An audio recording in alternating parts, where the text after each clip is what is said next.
Hello, good people, my dear fans and family of Judy TV show. Here I come again today.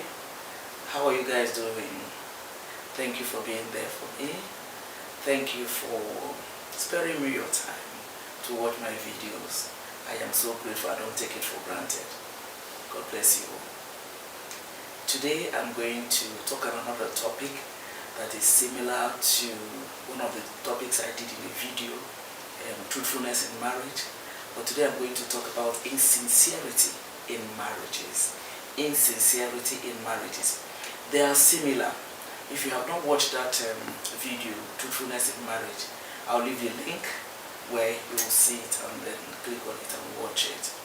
But I think the difference is that, like I said in that truthfulness in marriage, don't lay the foundation of untruthfulness in your marriage, because it will germinate a monster that will consume your marriage. That was just a summary of what I said in that video.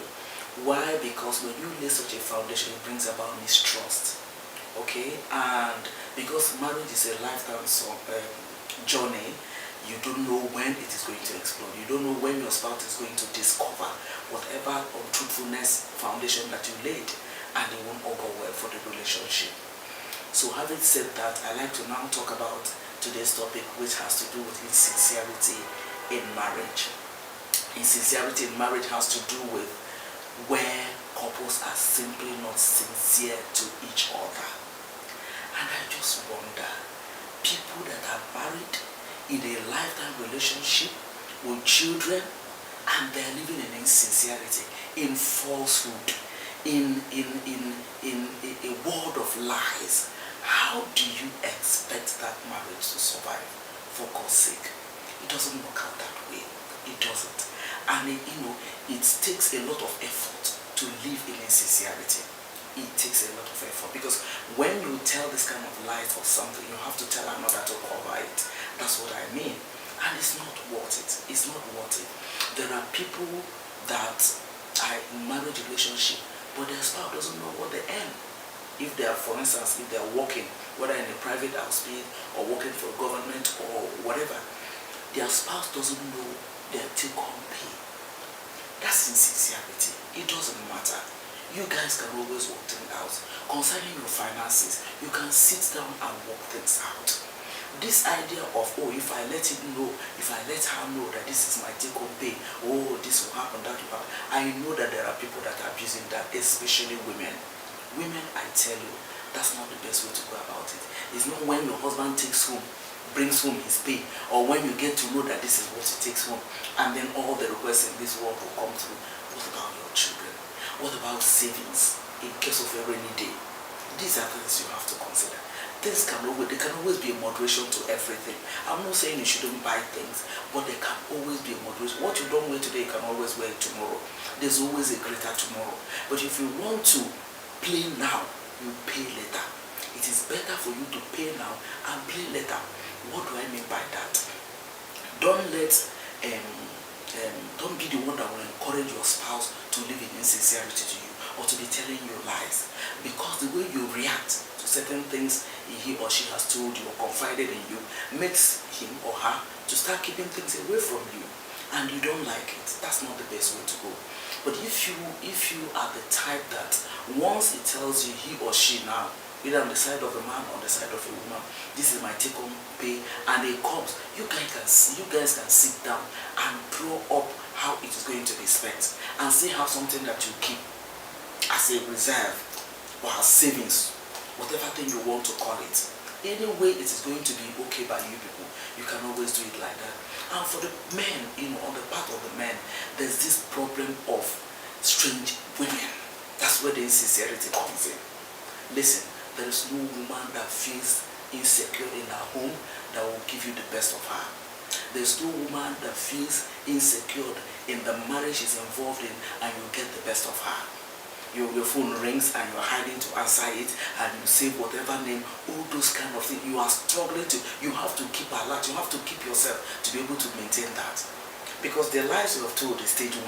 You have to maintain stage 2, stage 3, stage 4, and so on and so forth. And it takes a lot of effort for you to be doing this.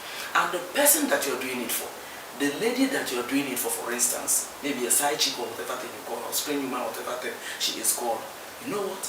By the time she gets somebody that is better than you, richer than you are done.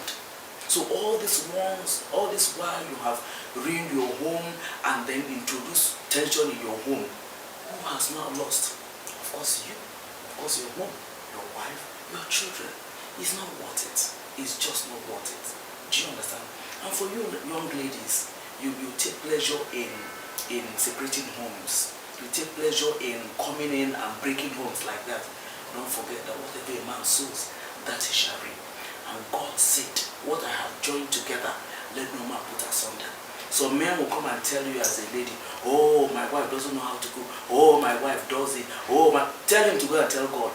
You are not God that brought them together. You are not a perfect human being. There's a place that the wife has strength that you don't have. If what the man is telling you is where you have your own strength and the wife doesn't have it, there's a place that the wife has her own strength and you don't have strength. So the man will keep on marrying so many wives in order to make up for what? Please, I like to admonish couples. That is what this video is all about.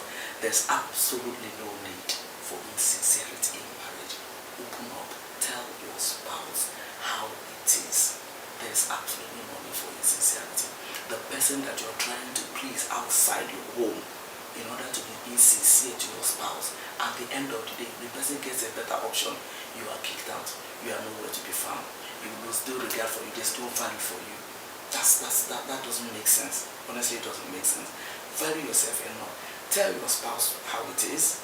If the person doesn't buy it that time, after a while the person will buy it. After a while the person will buy it. Maybe by the time he or she goes out to hear the experiences of others, oh, she will thank God, or he will thank God that, oh, my home is not it, my own person, my spouse is not like that. My spouse, that's when you begin to appreciate you. There's no need, don't live in insincerity. It doesn't tell, because I want to believe that either you're a Christian or you're a Muslim or whatever thing, even if you are an atheist, what is good is what is good, what is right is what is right. Let's live by what is right. That's what marriage is about. Marriage is meant to be enjoyed, not to be endured. If you bring in sincerity in your marriage, if you allow it to thrive in your marriage, then you'll be enduring that marriage. All you need to do, bring in sincerity. Live with sincerity. It will speak louder at a point, and then you will enjoy that marriage, no longer endure it. I want to encourage you, because I know you can do it. Don't say, if I tell him the truth now, oh, heavens will fall, or if I tell her the truth now, oh, this will happen. It will happen that first time, because the person will react naturally as a human being, but thereafter things will fall in place and places. I assure you, trust me. On this note, as usual, I'd like to thank you for watching. But before I finally say my goodbye, please like this video, comment on this video, share me with your word. That's the only thing I ask of you, and I know you will do it for me. Please subscribe. Just click on that subscribe button so that every time I upload a new video, you'll be one of the persons to know that I've uploaded a video, so you can watch it. And don't forget, when you comment, if there's any topic you want me to talk about, if there's anything you want us to discuss, like I said, no names will be mentioned, every identity will be protected. The only thing is just for us to talk it so that one or two persons somewhere can hear this and learn and see how he or she can